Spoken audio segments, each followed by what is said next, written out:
Meu nome é Renata Leão, tenho 44 anos, trabalho em publicidade há 17 anos.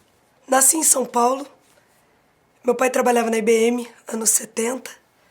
IBM era empresa gigante na época, revolucionária, e eu era um serzinho portátil de 6 meses.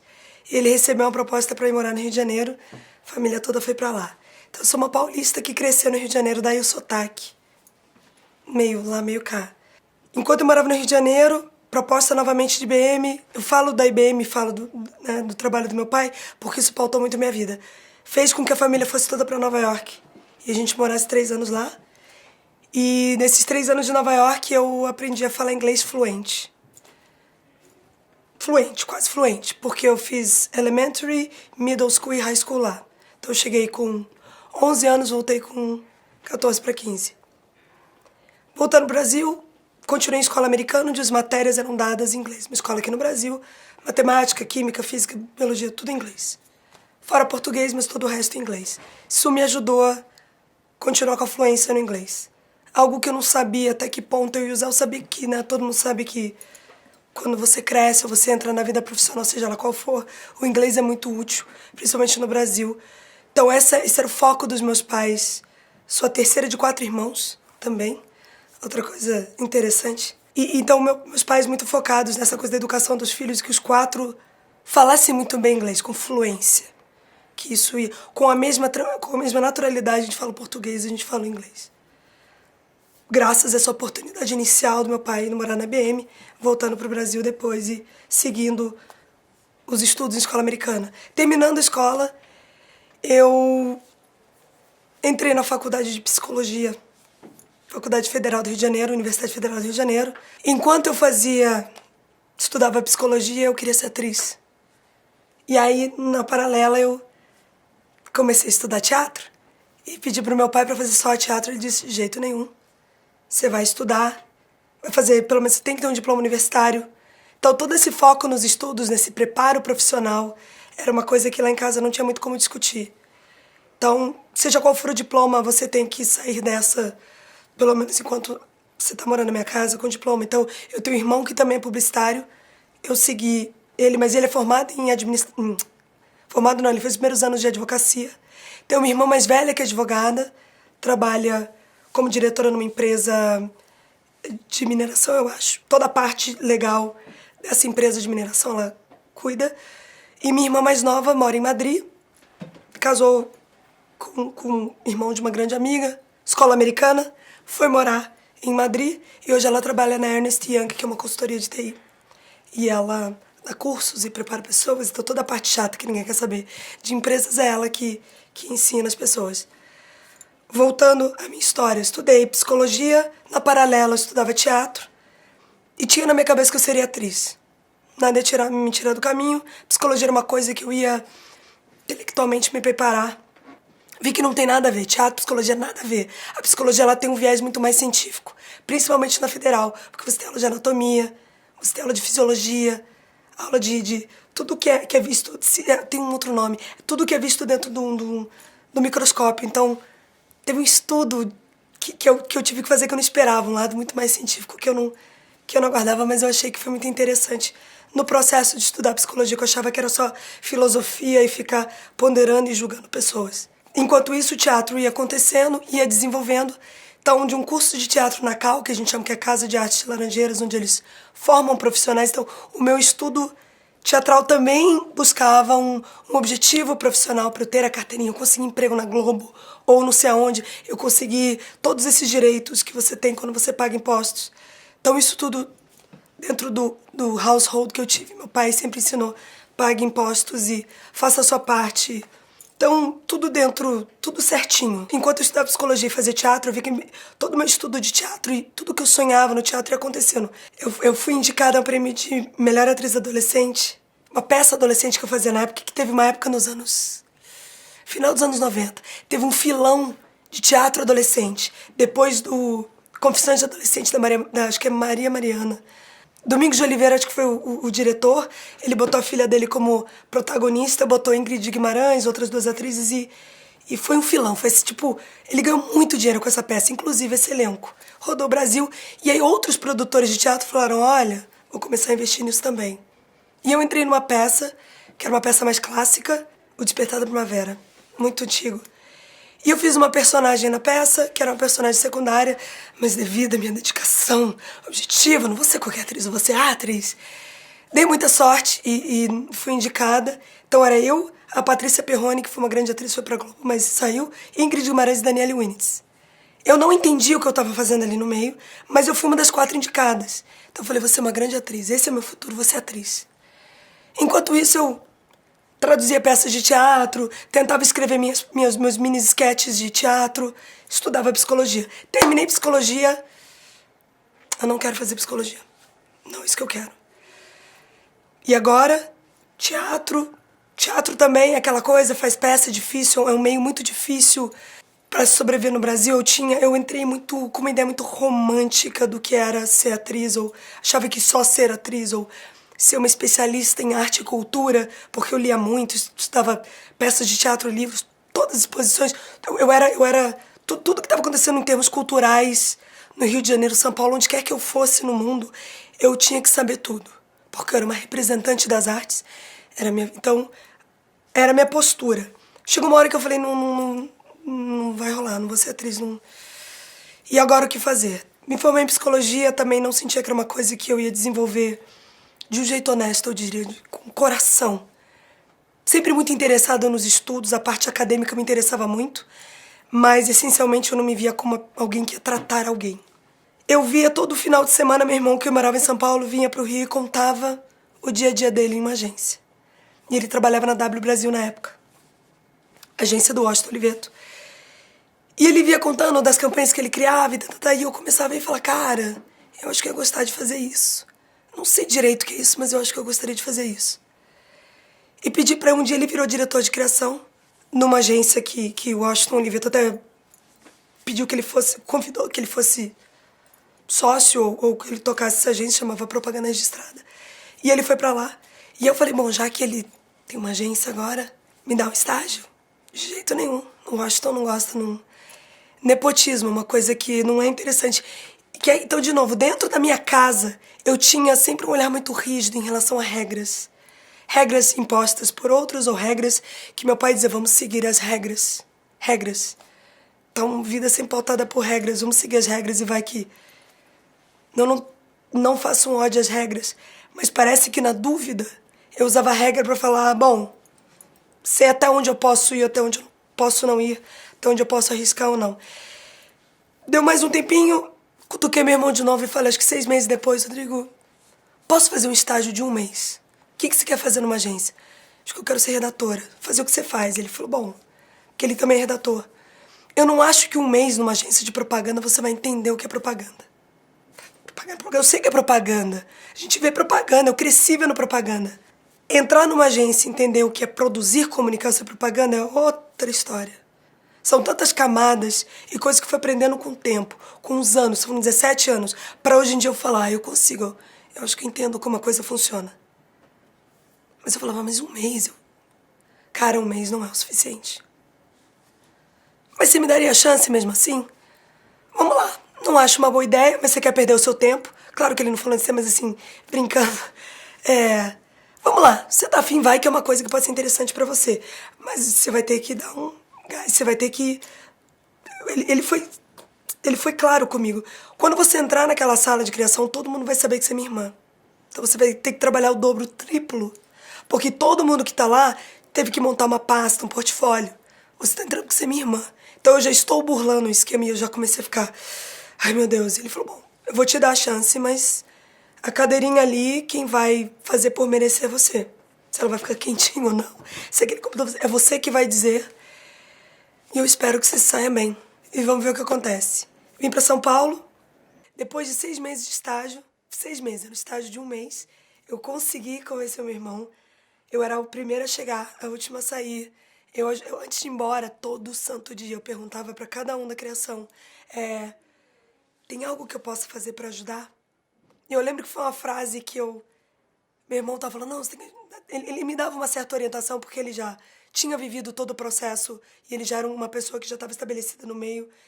Eu falava assim, então eu tenho que chegar pra pessoa e falar assim, posso te ajudar? Ele falou, não, uma estagiária não pode ajudar alguém. Você tem que virar pra pessoa e falar, tem algo que você tem, sei lá, algo que eu possa fazer pra te ajudar? A pergunta tem que ser outra.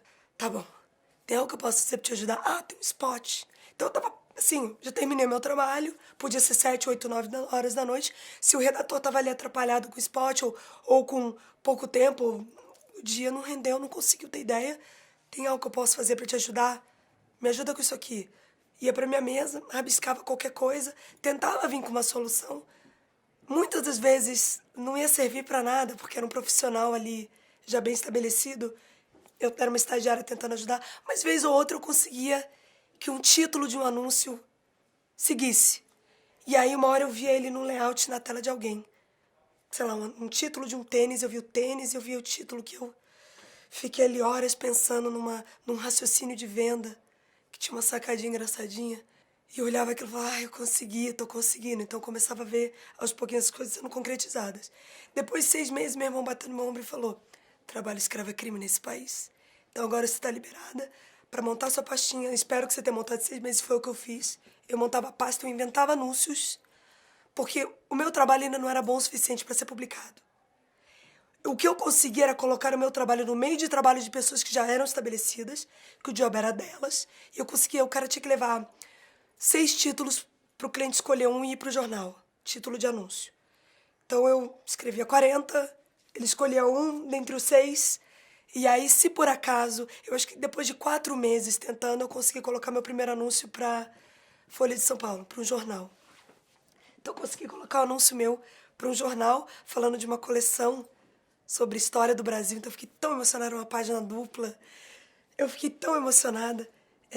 Foi uma página virada assim na minha vida. Eu falei, realmente, eu acho que dá pra fazer isso. Spots, e por aí. Aí você começa a pegar depois spots de rádio. E por último, alguém vai lá, tá aqui um job, faça um comercial. Então, como comercial é a mídia mais cara, geralmente eles deixam isso para as pessoas mais experientes.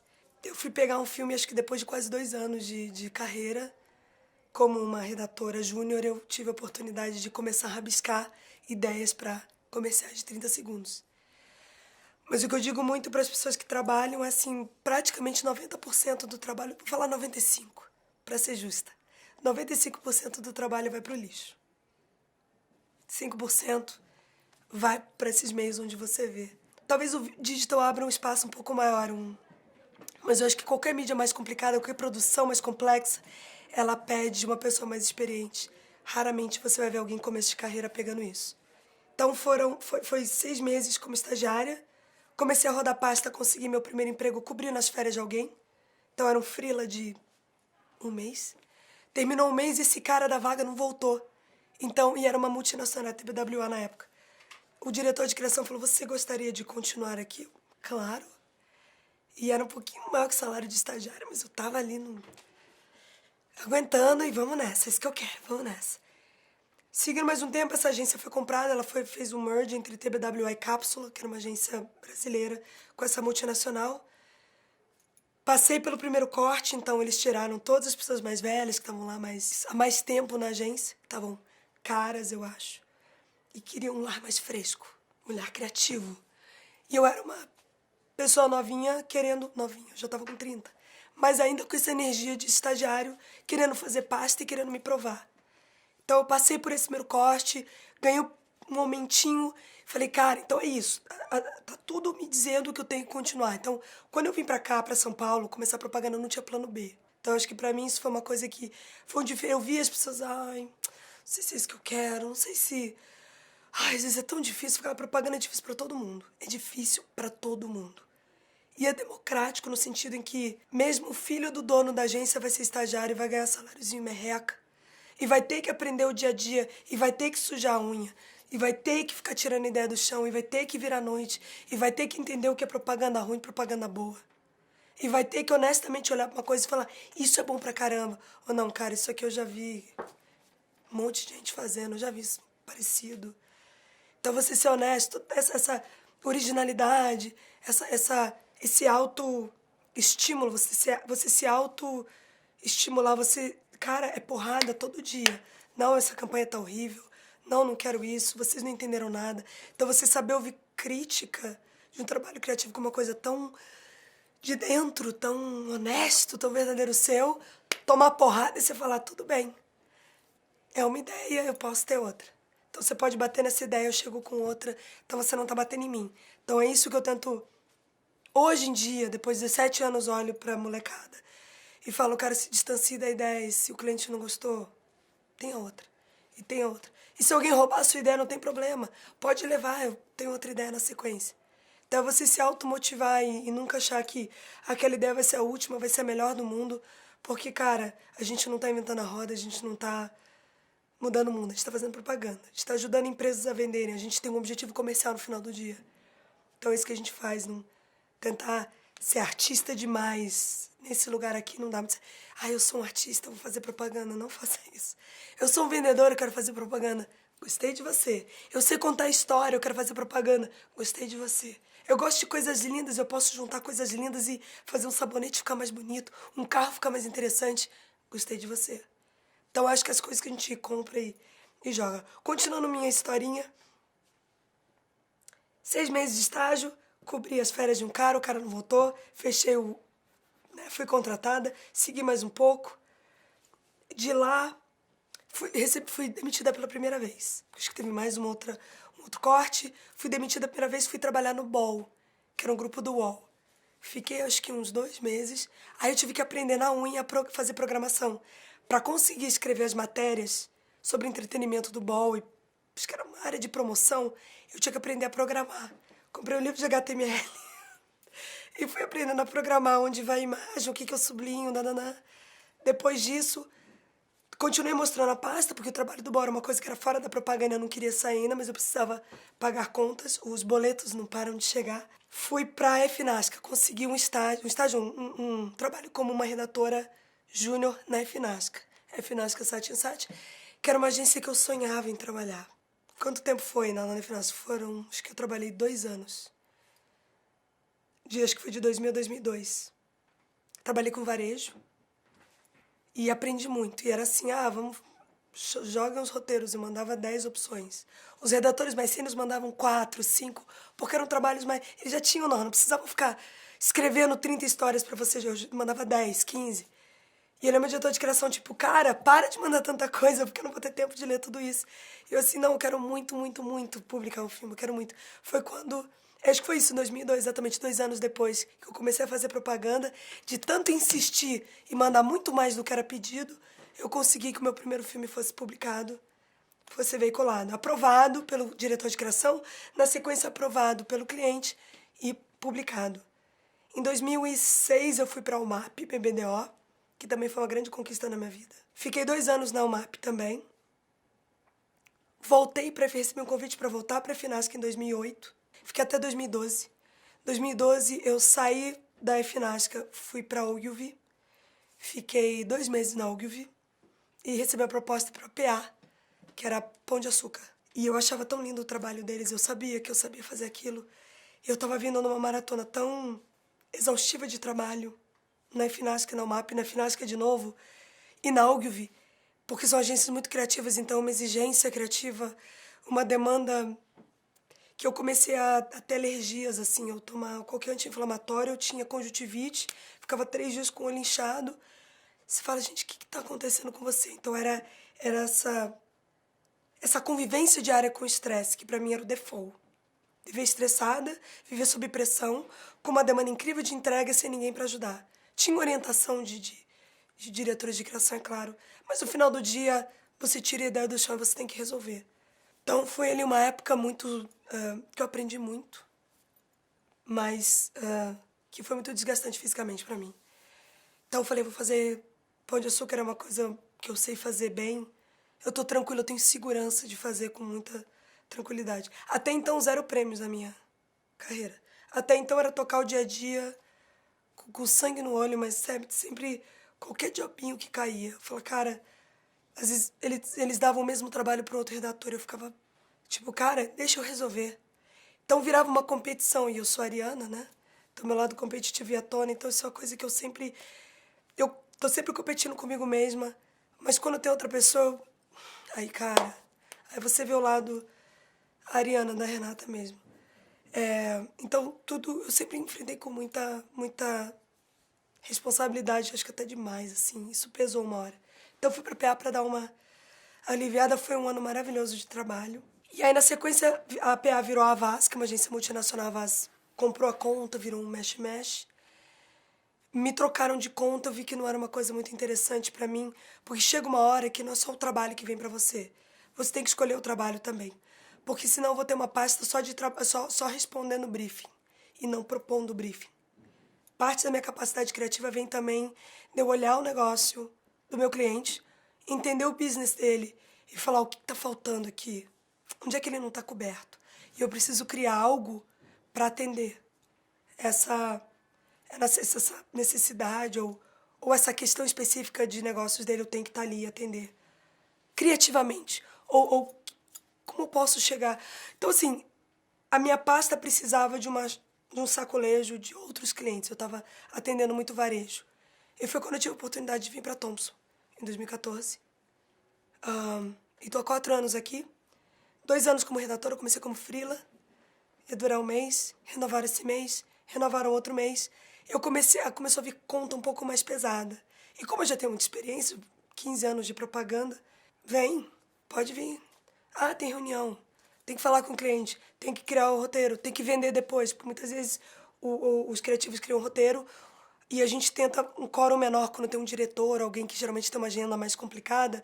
A gente tende a diminuir o quórum e botar as cabeças, os diretores, para levar o material e apresentar diretamente. Porque às vezes a coisa de patente, dependendo da empresa, um diretor de marketing quer falar com o diretor de criação. Não que ele tenha problema com o redator e o diretor de arte, a dupla que criou, mas ele quer o olhar de alguém que está um pouco acima deles para um olhar mais sênior, um cabelinho branco ali na sala para dar aquela certeza. Não sei se todos são assim, mas geralmente é legal você falar sobre comunicação, que é um assunto foi muito, eu acho que é um assunto que já foi mais subjetivo, mas ainda é um pouco com pessoas que têm muita experiência. Isso dá uma tranquilidade. Porque são decisões difíceis que esses caras do marketing têm que tomar. É muito dinheiro que eles estão lidando e é a carreira deles. Então toda decisão tem que ser pautada por muita inteligência, muito conhecimento. Então você tem um cara do outro lado da mesa que entende comunicação da agência e fala, cara, por experiência, vai por aqui. Faz sentido. Acho que eu vou por aqui. O meu gut feeling tá dizendo que isso faz sentido, então eu vou por aqui. Então eu comecei a pegar clientes mais pesados no sentido de clientes maiores, clientes que tinham que entrar numa reunião e falar inglês, aí voltou a história do inglês. Eu nunca usei tanto inglês numa agência como eu uso aqui na Thomson, uma multinacional. E eu entendi que a diferença do... Tô aqui no português fluente, vendendo meu peixe para você, vendendo uma campanha. Se eu for vender uma campanha em inglês onde eu tenho que escolher, catar milho para as palavrinhas, this campaign is about is a car that you want to buy. Cara, você vai reunir ali na hora. Chega alguém e fala, cara, eu tenho que falar, eu sou uma vendedora. Fluência é parte do meu repertório. Eu não tenho que pensar na palavra que eu vou usar, ou no vocabulário, para vender. Então a gente tem muita campanha aqui que a gente tem que vender globalmente. Então eu tenho etapas que eu tenho que vender com o pessoal da Índia, pessoas em Londres, pessoas na Colômbia, ou na Argentina, no México. E para isso eu tenho que ter essas reuniões e vamos escolher o inglês como língua principal de todos. Porque, por exemplo, nem todo mundo fala espanhol, nem todo mundo fala português, mas a maioria fala inglês. Então o fato de ter essa fluência me ajudou aqui dentro a ter um espaço. Eu criei um espaço, que eu inventei um lugar aqui dentro. Eu não viro uma enrolation. Eu falo o que eu tenho que vender, qual o propósito, qual a necessidade do cliente. E eu crio o argumento, claro, né, mas de uma forma fluida.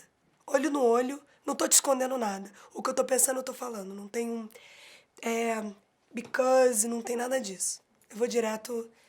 Obrigado, pai e mãe, pelos anos de inglês que realmente fazem muita diferença no meu dia a dia. Quando eu tenho que convencer, porque isso é trabalho de convencimento. Eu tô vendendo o tempo todo. Então, cara, o inglês vem a calhar nessas horas. Virei diretora de criação 2 anos atrás, 1 ano atrás. por oportunidade que o John me deu. Fiquei morrendo de medo. Eu lembro quando ele falou a primeira vez, eu tenho uma vaga, eu queria que você preenchesse essa vaga. Acho que você tem um perfil interessante dentro do grupo WPP que pode ser interessante. E vamos ver se você se interessa nessa proposta. Mas um dia de cada vez. E eu falei, deixa eu pensar. Ele falou, como assim? O sonho de muitos criativos é chegar nesse momento onde você é o diretor de criação, onde você consegue avaliar ideias criativas, entrar em reuniões, falar, cara, compra essa ideia. Essa é a melhor ideia. Ou então, essa campanha é incrível, ela é perfeita para você. Sabe, todo esse envolvimento onde eu consigo olhar o macro. Porque quando você é um redator, um diretor de arte, você fica muito ali no chão da fábrica, eu diria. E quando você vira diretor, você consegue, a gente fala que a dupla criativa, eles são o pai da ideia, né, a mãe da ideia e, no meu caso, eu sou a avó da ideia. Eu olho aquilo, eu cuido com amor, eu pego essa ideia, eu levo pro cliente, eu tento vender junto com a dupla, claro, se a dupla não tá, como se fosse minha. O amor também. Então, esse cuidado, essa responsabilidade é minha também. E muitas vezes eu tenho que criar. Aqui na Thompson a gente cria também. Em algumas agências, eu acho que algumas a gringa, os diretores de criação fazem um trabalho mais executivo. Eu acho que quanto mais você sobe na escala. Mas aqui na Thompson, o John cria. E é o nosso Chief Creative Officer. Que o nome, né, a nomenclatura, ele faz uma avaliação criativa do trabalho, mas ele, cara, ele pega o trampo e ele cria junto. Coisa que eu não vejo, nunca vi nas outras agências. Eu vi em uma, na Finais, que o Fábio Fernandes fazia bastante isso. Sentava na mesa, ele começava, criava um roteiro ali na sua frente. Você fazia, uau, eu tô 2, 3, 4 dias nesse job. E ele me vem com uma ideia assim que eu não... E é incrível. De novo, é esse estofo, esse treino, essa musculatura criativa que, quando ele vê um briefing, ele sabe qual a história que ele tem que contar. O John, ele também, o Ricardo John, aqui, nosso diretor de criação, pega job e incute que todos os diretores de criação também metam a mão na massa. Então, eu adoro isso. Faço também, menos do que eu gostaria, mas a gente ainda faz um pouquinho. E o que eu tento fazer agora para as duplas que trabalham, sob o meu cuidado, eu diria, é o que eu posso fazer para ajudar e criar um ambiente agradável que essa pessoa se sinta cuidada, acolhida e que ela sinta espaço para ser criativa, para levar e trazer as melhores ideias, para colaborar da melhor maneira possível, se sentindo realizada também. O meu trabalho é pegar as melhores ideias e convencer o cliente. Claro, não é uma coisa eu vou empurrar uma ideia que você não quer. Falar, eu tenho a melhor resposta para o seu briefing aqui. Vai na minha, vai dar certo. Então esse é o meu trabalho. Eu compro mesmo, eu compro primeiro antes de tentar vender para alguém. Então basicamente meu trabalho hoje é isso. É ser representante das ideias e atender os clientes da melhor maneira possível. É que são duas perguntas para mim são bem distintas. Como a marca pode ser relevante e como ela impacta. Como a marca pode ser relevante? Eu acho que uma das medidas seria ela estar com o dedo no pulso do que o consumidor dele acha importante. Eu só sou relevante se o que eu tenho para dizer e a forma com que eu tenho para dizer interessa a você. Eu só consigo a sua atenção se eu tiver algo para te oferecer que você não tem ainda, ou que você não saiba ainda. Ou o jeito como eu tô chegando de um jeito que você não viu ainda. Então eu tenho a obrigação de trazer algo novo. Então eu sou relevante, mas não novidade pela novidade. Uma novidade que interessa única e exclusivamente a quem eu quero falar, o meu target. Então eu preciso olhar para ele com carinho. O target vai me dizer como eu vou ser relevante para ele. Daí o estudo antropológico, daí o estudo sociológico, daí o estudo de gente. A gente fala que o publicitário tem que ser um entendedor de gente. Tem que ser um entendedor do que as pessoas querem. Ele mesmo tem que se usar. É o que a gente fala, eu sou minha melhor métrica da verdade das coisas, se isso vai colar ou não. Se a campanha vai colar ou não. Se a ideia vai colar ou não. Eu falo, gente, isso aí não... Eu sou chata. E eu que estudo propaganda, e eu que faço propaganda, eu produzo, estudo, e eu tenho essa obrigação chata pra caramba. Então, imagina a chatice que é dando na minha cabeça. Tem gente que chamaria isso de critério, vou falar chatice mesmo. Tipo, tenta me impressionar. Tenta me impressionar. Hoje em dia é isso. Quando uma pessoa é bombardeada 3.000 vezes por dia com 500 mensagens, eu só sou relevante se eu chego pra você com a mensagem que você quer ouvir. Eu não vejo outra forma. Daí o exercício das marcas voltarem, elas fazendo isso, falar, cara, o marketing todo está se refazendo. Ele está se reinventando. A propaganda está se reinventando. A gente fala, cansada de dizer isso, mas é verdade, está trocando a roda com o carro andando. Tanto as agências quanto as empresas. Os profissionais de marketing estão todo dia aprendendo. Cada reunião é uma troca de informações. Então a gente senta com o pessoal do Facebook e eles dão informações novas sobre mídia pra gente. Uau! E Google, e YouTube, e Instagram. A gente está sistematicamente se reunindo com esses caras para entender o alcance, para entender métrica, para entender relevância, para entender como é que a gente consegue chegar com a mensagem que a pessoa quer ouvir na hora que ela quer ouvir. Essa história de pulverizar, de fazer massificar, já era. Uma mensagem para todos acabou, mas já faz tempo. E as marcas percebem isso, porque as vendas, ó.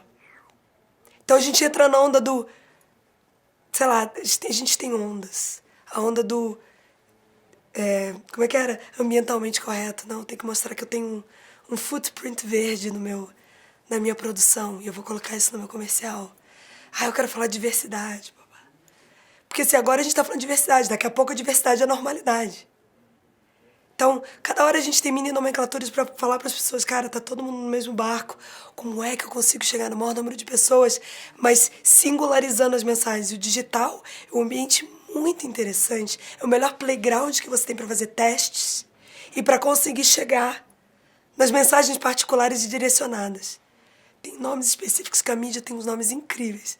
Como eu sou criação, não vou saber te dizer, mas tem pessoas da mídia que podem te dar, tem nomes muito interessantes, que são mensagens com tag, tem termos legais. Fala exatamente, mensagem relevante no momento que você quer ouvir. Otherwise, cara. Antigamente eles usavam um termo chamado stopping power. O anúncio tem que ter aquele chance para ter o tal do stopping power.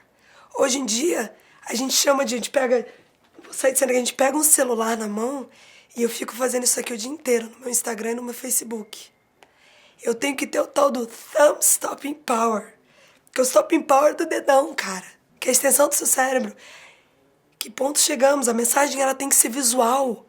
Porque somos seres visuais. Se eu estou interessada na mensagem, eu vou parar e eu vou ouvir o comercial. Se não, meu amigo. Olha o dedinho. Então é isso. É interessante ver que o comportamento de consumo mudou também com a comunicação. Era um agente passivo na televisão. Hoje eu sou um agente ativo no que eu vou consumir, o que eu vou escolher consumir. Se eu gosto da marca X, eu gosto da Olímpicos, eu vou ver tudo que a Olímpicos faz. Se eu gosto da Coca-Cola, eu não vou perder nada, porque toda hora eu vou dar um like, eu vou prestar atenção, eu vou ver, e a Coca-Cola vai perceber isso e vai começar a me impactar com mais informações. Então esse trabalho que a mídia, que a comunicação faz por trás da tela do celular onde você está interagindo, ou da tela do desktop que você está clicando. A gente está ali do outro lado, observando o seu movimento e tentando chegar em você com informações que te interessam. Não sei se tem outro jeito, mas é o que eu sei que funciona, que vem funcionando. Até então a gente criava propaganda. De repente começou a criar conteúdo, meio que paralelo, meio que dentro da propaganda. Até um certo ponto, historicamente, eram dois assuntos diferentes. A propaganda falava do produto, o conteúdo falava do usuário se relacionando com aquele produto. Então, inicialmente, o conteúdo ele era criado mais como um trabalho institucional, como um trabalho do que a marca quer dizer, com os valores que a marca representa e como ela se insere no dia a dia das pessoas. E eu tenho a propaganda que fala mais diretamente sobre o produto. Então a gente tem um pouquinho mais de glamour aqui no conteúdo, porque eu posso chamar um ator famoso, posso ter uma trilha, uma produção um pouco mais caprichada. Eu não tô enclausurada naqueles 30 segundos de propaganda. Posso ter 3 minutos, posso ter 10 minutos. Eu posso fazer uma minissérie, eu posso fazer o que eu quiser. O ambiente digital me dá todas as possibilidades. Eu convido fotógrafos, atores, artistas. Eu crio esse conteúdo e eu conto a história da minha marca, da minha empresa, de um jeito, do jeito que eu quiser, mas assim, eu dou um storytelling. Por que você vai precisar? Eu crio uma história atrás disso. Quando eu vou pra televisão e eu faço propaganda hardcore, eu tenho aqueles 30 segundos que eu tenho que fazer escolhas, eu tenho que ser preciso, eu tenho que gerar vendas, eu tenho que dar respostas pro financeiro. Então ali eu tenho que ser mais porrada. Então geralmente, pra mim, eu vejo a diferença entre conteúdo e propaganda. A propaganda acontece no conteúdo, mas ela acontece de uma forma mais sutil. Poucas pessoas entenderam que aquele Chef's Table, incrível seriado, Netflix, tarará, poucas pessoas entenderam que era um branded content patrocinado por uma empresa de água. Não sei se era Evian ou uma outra. Era uma empresa de água que estava patrocinando água que era vendida em restaurantes muito chiques. Restaurantes cujos chefes tinham histórias incríveis para contar. Então, se eu vou num restaurante por causa do chefe, por causa da história desse chefe, e lá, um dia eu consigo fazer reserva, eu chego na mesa e eles me servem aquela água com gás, eu fico pensando, não é qualquer água com gás. É a água que é vendida, que eu não vejo em outros lugares, ela é só nesses restaurantes muito chiques. Então, você tem como criar, você tem um valor agregado àquilo que você cria. Então, o Chef's Table trouxe valor a um produto que você coloca na mesa desse chefe. Então, não sei se foi claro, mas eu acho que a intenção é essa. O branded content, o conteúdo, ele amplifica, ele contextualiza o produto. Sim, eu acredito que o ambiente digital, ele tá obrigando o mercado a repensar toda a dinâmica né, toda dinâmica de investimento de mídia, assim. São novas plataformas onde olhos estão ali. Então, você tem que rever tudo isso. Antigamente você tinha os canais já pré-estabelecidos, televisão, rádio, outdoors, ou revistas e jornais. E agora você tem all over the place. Você tem toda e qualquer plataforma à sua disposição, principalmente digital, onde a gente consegue brincar e criar e reinventar e repensar espaços criativos para ir lá e colocar mensagem de uma marca. Uma coisa boa do digital e que as marcas vêm comprando muita ideia porque a gente vive no celular. Tô sem celular, eu tô pelada. Se eu tô sem celular, eu tô desnorteada. Minha agenda tá ali, meu telefone, meu WhatsApp, tá tudo ali. Então eu vivo no meu celular. Isso é parte intrínseca do meu dia a dia. Então a propaganda tem que estar ali também, porque é uma plataforma de uso diária. Se eu tô no Facebook, ela tem que estar ali. Se eu tô no Instagram, tem que estar ali. Se eu tô no Snapchat, se eu tô onde quer que no Insta Stories, eu tenho que... A marca tem que estar presente nesses ambientes. Só que a marca também está entrando nesses ambientes porque são ambientes de entretenimento. Eu vou para relaxar a cabeça, eu vou para ver o que os meus amigos estão fazendo, eu vou ver umas fotos bonitas, eu vou ver umas coisas engraçadas, os memes de gatinho, blá, blá. Então, ou foto de neném, né? É isso que a propaganda está disputando espaço. Com foto de gatinho fofinho, com meme de gatinho, fotinho de neném, mensagem de bom dia da família. Eu tô disputando com essa galera. É uma disputa dura, vou te falar. Porque se eu sou uma marca, eu não sou relevante. Então, eu tenho que chegar quase como disfarçada de entretenimento. O interessante do ambiente digital é que ele dá a possibilidade das marcas de se disfarçarem de entretenimento. Trazer conteúdo, entretenimento. E, ao mesmo tempo, criar um contexto para o produto delas sobressair de alguma forma. Então, a televisão que era um ambiente mais passivo, eu como espectador, agora eu olho aquilo, eu consigo criar mais, costurar mais. Quem está usando o meu produto, por que está usando, o que ela está falando, qual o formato, isso é muito mais negociável no ambiente digital. Então é um ambiente mais atraente, tanto para criativos quanto para marcas e produtos. No que o ambiente online altera a dinâmica das agências tradicionais. Cara, nenhuma agência quer mais ser chamada de tradicional. Já começa por aí. Essa agência tradicional, velha. Eu tô ouvindo, você fala tradicional, eu escuto velha. Então ninguém quer ser chamado de uma agência tradicional. Todas as agências hoje em dia, eu acho que para sobreviver, qualquer agência de propaganda, hoje em dia, ela é digital. Também, não só. Não existe mais pensar uma campanha só offline. Isso não existe. Então, assim, onde o nosso consumidor está, a agência é especialista em chegar nessas pessoas. Então, hoje em dia, não existe mais agência tradicional. Existe uma agência que tem mais anos de história e que, durante essa trajetória de descoberta de novas mídias, ela foi se adaptando. E o offline agora, televisão, o anúncio é o by the way. Porque o digital é o mínimo que qualquer agência poderia fazer hoje em dia. Então, outra coisa interessante que o digital traz é que eles têm dados. A gente consegue fazer testes no digital. Qual post performou melhor? Eu consigo, em tempo real, analisar isso, ou de 2 em 2 dias. Existem ferramentas no Facebook, no YouTube. O Google criou muitas ferramentas para que as marcas pudessem analisar e avaliar em tempo real o resultado do que elas estão colocando para as pessoas. O horário, hora de pico, qual grupo, região, faixa etária. Então é muito interessante ver que todos esses dados que essas ferramentas dão, elas dão uma segurança na hora de fazer esse investimento de mídia. Então não é porque eu acho, porque é legal, porque a pessoa está lá. Não é o achismo. É quase que científico para ajudar as marcas a tomarem decisões quanto à alocação de verba, mídia e tudo mais. Então não existe achismo, não existe vai por aqui que funciona. Cara, eu tenho números para comprovar. Qualquer espaço, qualquer negociação de mídia, de agências com seus clientes é feita a partir de números e dados, entendeu? Se é bom ou se é ruim, ainda não vou saber te dizer. Mas se você quer uma garantia, dados são uma garantia para você. Se você está querendo testar algo novo, de novo, o digital é um ambiente muito interessante, onde comparado com a televisão, os outros meios, é muito mais barato. E você pode ter um resultado muito mais interessante. A sua pergunta é bastante objetiva. Ela pede que eu te dê uma resposta mais precisa. E eu vou te dar uma resposta precisa.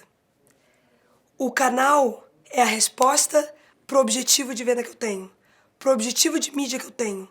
Então, primeiro eu preciso definir meu objetivo de mídia. Se alcance, exposição, onde eu quero chegar. Para dali eu virar para você e falar, esse é o melhor canal.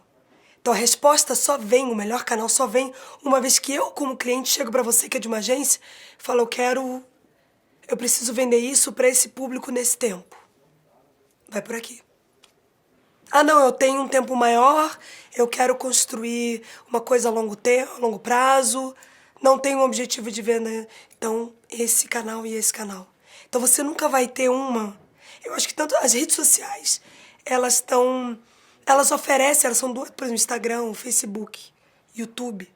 São plataformas que, dependendo do seu objetivo, elas têm ferramentas que atendem a tudo isso. Então a mídia vai sempre ser uma resposta ao briefing, ao objetivo do cliente, ao objetivo da marca. Antigamente eu falava, eu preciso botar um comercial na televisão, eu tô resolvida. Enche o jornal de anúncio, eu tô resolvida. E hoje em dia não, cara. O que você precisa, eu vou voltar pra mesa, eu vou estudar os canais e eu vou te dar uma devolutiva. Então é sempre briefing, debriefing. Existe muito mais um diálogo hoje em dia entre marcas e agências e veículos, digitais ou offline. Hoje existe muito mais esse encontro, essa mistura, essa troca, do que houve em qualquer época da história da propaganda e da história das marcas. É olho no olho, é como se tivesse achatado e é todo mundo na mesa. Então a gente começa... O que define às vezes é uma estratégia de mídia. Então os canais de mídia, eles são a devolutiva para um briefing.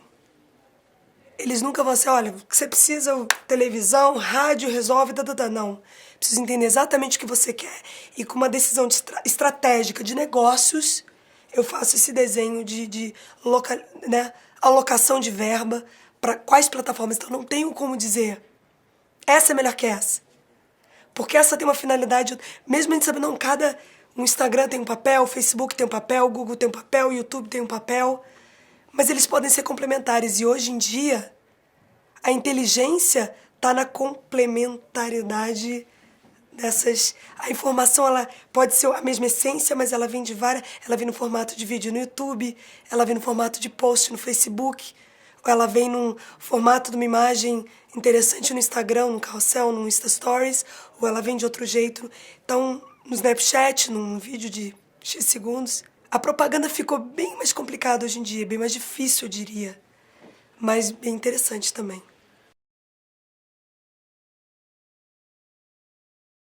Antigamente, os bons publicitários não eram publicitários, eram jornalistas, eram pessoas de outras áreas.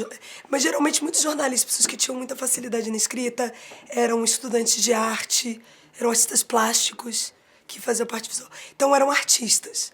Publicidade era um ambiente onde pessoas criativas podiam expressar a criatividade. No final do dia, claro que você tem que vender o sabonete, a pastilha de freio do carro. Mas sempre a comunicação, sempre por um viés criativo, um jeito interessante, sempre um olhar muito interessante, inovador, de olhar aquele produto e vender. Então eu acho que as escolas... E não havia faculdade de propaganda, escola de propaganda. Então hoje em dia eu acho que... Eu não sou formada em propaganda, sou formada em psicologia. Eu estudei teatro muitos anos, estudei arte muitos anos. Então, eu estou trabalhando com propaganda porque tenho interesse em pessoas. Então, tem uma mistura de academias aí que você tem para fazer um bom publicitário. Eu acho que, em parte, pode vir de boas escolas, sim. Que a academia, a faculdade, ela prepara o profissional para entrar no mercado, principalmente na criação, que entrega muito específica. E cara, faca no dente. Na criação, cara, é todo dia uma demanda de você estar no seu... fazendo uma entrega muito top todo dia. Todo job. Não tem escorregada. Não tem. É uma entrega tensa, é muita pressão. Então, geralmente, as escolas... Por exemplo, Miami High School, ela é uma escola muito boa que ela já prepara, principalmente para criação. Que poucas faculdades, não poucas, assim, a maioria tem, mas não como a Miami, Cuca, tem umas escolas aí que foram criadas por criativos, ex-criativos ou pessoas que trabalhavam em criação e falaram, cara, se eu pudesse... Porque tem um tempo do estagiário chegar e se desenvolver e trabalhar e ter estofo, musculatura, ele vai errar muito para poder fazer aquela entrega de 5% que eu te falei no começo. Eu trabalho 95%, eu jogo 95% fora, eu trabalho 100%, jogo 95% fora, eu tenho 5%. Para essa entrega de 5%, ela é muito precisa. E eu preciso ter tempo para errar. E os estagiários, quando você é estagiário, é porque você tem para errar. Então, essas escolas de propaganda, Miami, Cuca, elas já criam um mindset para quem entrar na criação, já entrar com um olhar muito focado já. Porque muitas vezes as agências não têm tempo de fazer toda essa formação, que antigamente, teoricamente, toda agência deveria ter esse tempo sim de fazer essa formação de profissionais dentro do ambiente de trabalho. Na criação, eu gosto, eu brinco de dizer que é a cozinha. Vem os pedidos e você tem que fazer a melhor comida sempre. Você não tem tempo de errar, não pode errar no prato de alguém. É sempre uma coisa perfeita. A entrega tem que ser impecável. A prova de porrada de cliente é a prova mesmo, porque tem que entregar para rua, uma coisa incrível, um trabalho sério que a gente está fazendo, muito sério. Eu acho legal que as faculdades tragam os publicitários, os criativos principalmente, planejamento também, mas eu não acho que é tão essencial para um criativo interessante ter uma vida longa na propaganda. Eu conheço muitos muito bem-sucedidos que sim estudaram propaganda, mas eu conheço pessoas de outras áreas também que ingressaram na propaganda e conseguiram contar uma história bem interessante. Teve uma campanha que ela demorou desde o momento que o job chegou para a criação até o filme ser veiculado. Foram 5 ou 6 meses. E acho que foi um dos trabalhos mais difíceis que eu já fiz. Então eu tinha 3 dias para criar uma nova leva de roteiros com novos conceitos. O briefing não mudava. E aí a gente levava, fazia apresentação. Que legal, que bacana, é isso que a gente quer, mas espera aí, acho que não, tô na dúvida, vê se já fizemos algo, pá, começa tudo de novo. Eu voltava para back to the drawing board, mais 3, 4 dias, outra leva de roteiros.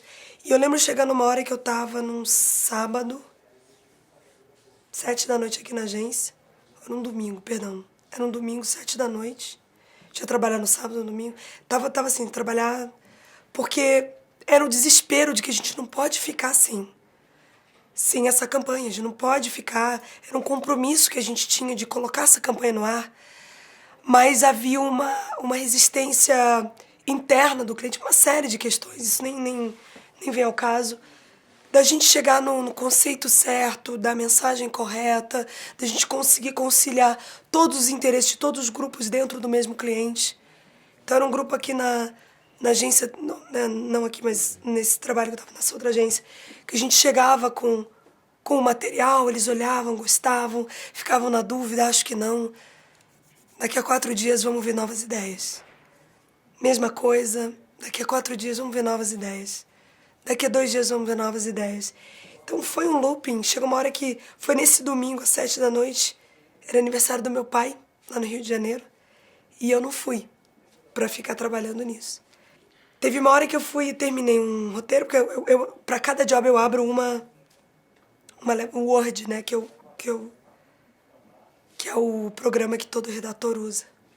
Tava lá escrevendo, terminei um roteiro, vou começar outro. Você termina um, você faz outro, e você faz outro, e você faz outro, e você faz outro. Outro raciocínio, outra história.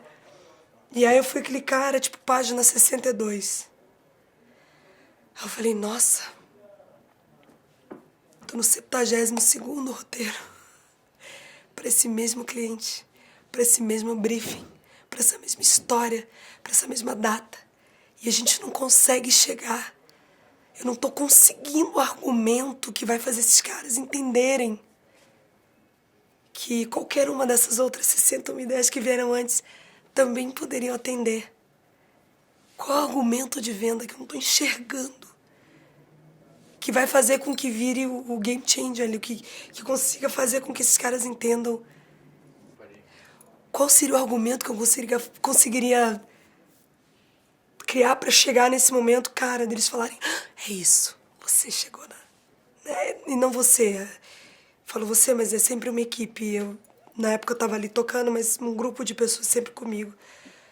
Para cada trabalho tem redator, diretor de arte, tem um assistente de arte, você tem atendimento, são pessoas que...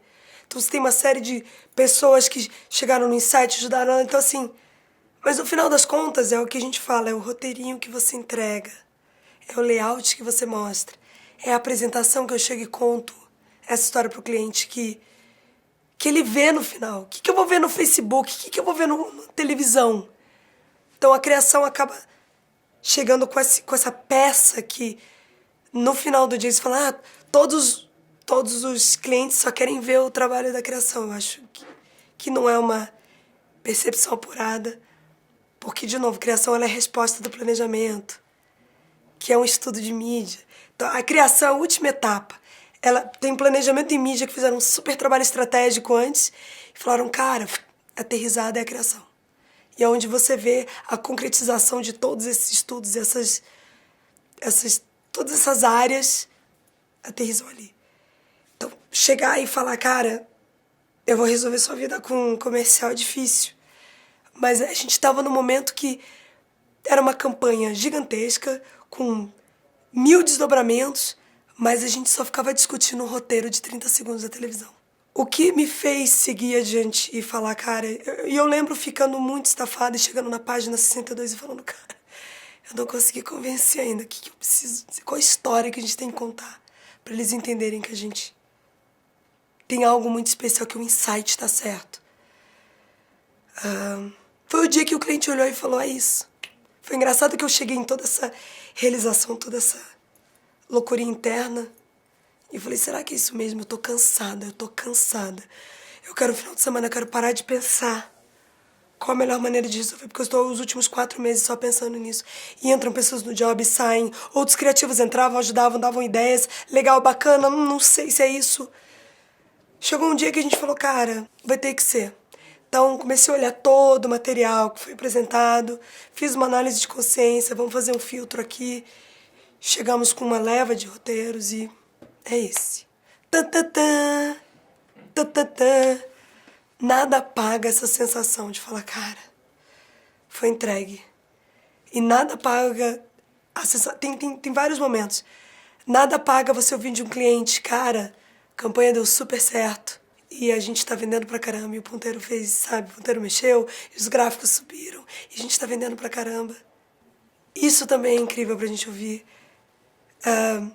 Quando o cliente fala assim, vamos produzir, você tá ali no dia da filmagem, você fala, nossa, algo que eu tava ali à meia-noite escrevendo, tem milhões de pessoas aqui montando um setup. Então tem uma questão de realização pessoal, de você saber que coisas saem da sua cabeça se tornam reais.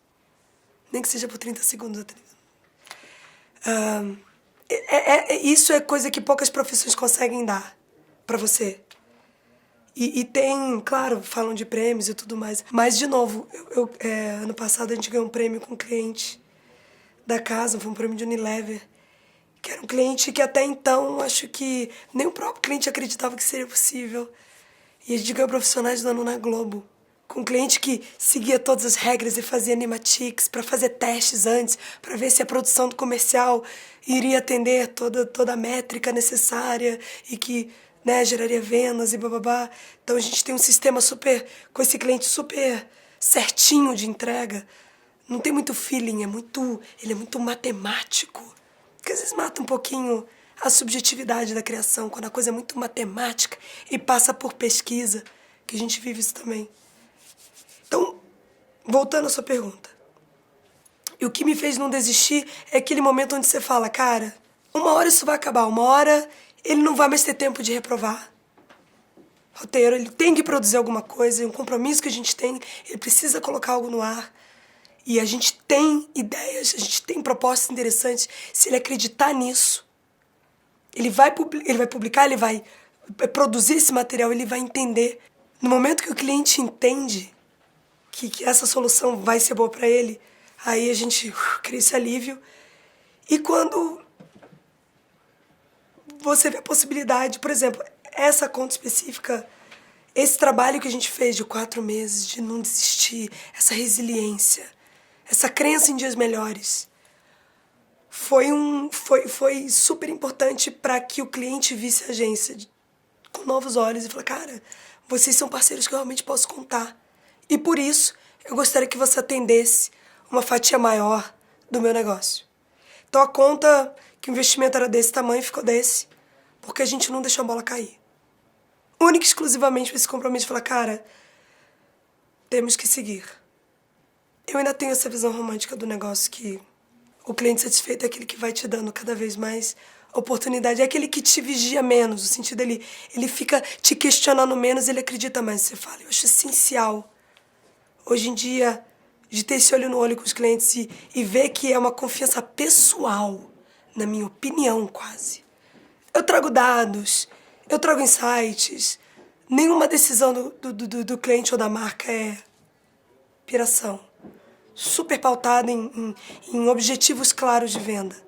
Mas, ao mesmo tempo, existem execuções criativas que aí, às vezes, é gosto. E aí, quando eu consigo interferir de alguma forma positivamente, é muito legal. Ganhar prêmio é legal também. Qual conselho eu daria para um jovem publicitário? Jovem publicitário, seja resiliente. Tenha resiliência. A gente fala muito essa palavra. Ninguém vai pagar para você ser artista. Então, se você acha que vai entrar na propaganda para ser artista, não venha para propaganda. Se você é um bom vendedor, queremos bons vendedores, eu estava falando, você vai ter que contar histórias. Você vai ter que convencer pessoas, você tem que ser um bom vendedor, você vai ter que ser um bom contador de histórias, entender de gente, entender o que elas querem, o que elas anseiam. Você se colocar como primeiro critério sempre. Você se colocar como, se isso não me engana, não vai enganar outra pessoa. Ser verdadeiro nesse sentido. Então, o jovem publicitário que tentar pela grana, esquece grana, que também grana para chegar. A propaganda, ela é muito democrática, eu repito, digo e repito, ela é democrática. Você tem que passar por todas as etapas. Você tem que ser um estagiário, para ser um júnior, para ser um pleno, para depois ser sênior e quem sabe um diretor de criação, para quem sabe você almejar outros cargos executivos. Mas, cara, é uma longa estrada. Posso falar pela minha. Eu sou diretora de criação há 2 anos, eu tô 17. Eu tava afim. Sim, eu não tinha plano B, mas assim, tem que estar afim, cara. Você é bom vendedor, você convence as pessoas, vem pra cá. Agora, lidar com frustração é uma coisa que você vai ter que lidar o tempo todo, não querendo desmotivar. Mas se você é alguém que não se desmotiva fácil, que lida com frustração de uma forma, ok, você vai estar muito bem em propaganda. Se você é resiliente, você vai estar muito bem em propaganda. Sabe contar histórias. Se você é bom vendedor, se você é bom com pessoas, se você é uma pessoa gentil, objetiva, você vai estar bem em propaganda. aqui não é lugar para artista, aqui não é lugar para mimimi, aqui não é lugar para... Pô, mas eu já tive várias ideias e o cliente não gostou. A gente não tem tempo para isso. Porque, de novo, o meu mimimi pouco importa a quem tá me contratando. Pouco importa. O que importa é se eu, no tempo que eu tenho, vou conseguir entregar o que ele precisa. Eu estou prestando um serviço. Eu não estou sendo cínica aqui, de verdade. Eu estou prestando um serviço. Enquanto eu sou útil na prestação desse serviço, eu vou ter um espaço. Eu crio meu espaço aqui, eu vou ter uma utilidade. No momento que o meu desejo, minha chateação vai ser mais importante. Então, jovens publicitários, acreditem, sejam resilientes. Resilientes. Porque é uma profissão que vai todo dia te trazer um desafio diferente. Todo dia cai na minha mesa um job que eu nunca vi antes. É impressionante. Se for depois de 17 anos, o que eu posso dizer é que eu tenho alguma experiência. Minha experiência nisso, naquilo, nesse cliente. Mas todo job que entra é um... Vamos lá. Vamos lá. Vamos ler cada frase, cada palavrinha com cuidado. Vamos avaliar onde a gente quer chegar. É preciso, não é? Então, é muito interessante. Você vai sempre encontrar um desafio inesperado. Às vezes é o prazo que você tem. Às vezes tem uma série de dificuldades que a propaganda, a produção de propaganda, principalmente na criação, no dia a dia, traz para você. Acho que mídia muito também, planejamentos que, no geral, é ser savvy, tem uma palavra em ser savvy, é ser malandro, no bom sentido. Malandro para soluções inteligentes. É você saber sair de um labirinto de forma rápida e precisa. Mas assim, ser uma pessoa boa, ser uma pessoa gentil e educada, porque o trabalho é muito tenso, é muito puxado. Então, ser ético. Porque também, como o mercado é fechado, se você é de roubar a ideia do outro, não tratar não sei o que muito bem, isso roda. As pessoas falam. Então, quem trata mal outras pessoas, eventualmente, é expelido. Porque a gente não tem mais espaço para isso. A propaganda era a close dos egos, as histórias que a gente vê do seriado Mad Men. Cara, isso mudou muito. Porque, de novo, é humildade, é você ter senso de coletividade. Não é um trabalho de uma pessoa, de um grupo, cara. Acho que tem uma série de coisas, assim, de qualidades que você deveria ter se você almeja a profissão. Então, eu acho que ser verdadeiro, ser interessado, ser uma pessoa querida, ter um critério bom, gostar de ler, escrever, gostar da expressão artística é muito bom, porque você vai sempre ser o olho na frente do cliente, você vai sempre estar trazendo essas novidades, a sua obrigação. Então, é uma série de qualidades, mas eu tenho certeza que quem escuta isso fala, eu sou isso, eu sou isso, eu sou isso, eu sou isso, eu sou isso. Então, elas não são excludentes, eu acho que elas transformam você em uma pessoa interessante. Buscamos pessoas interessantes.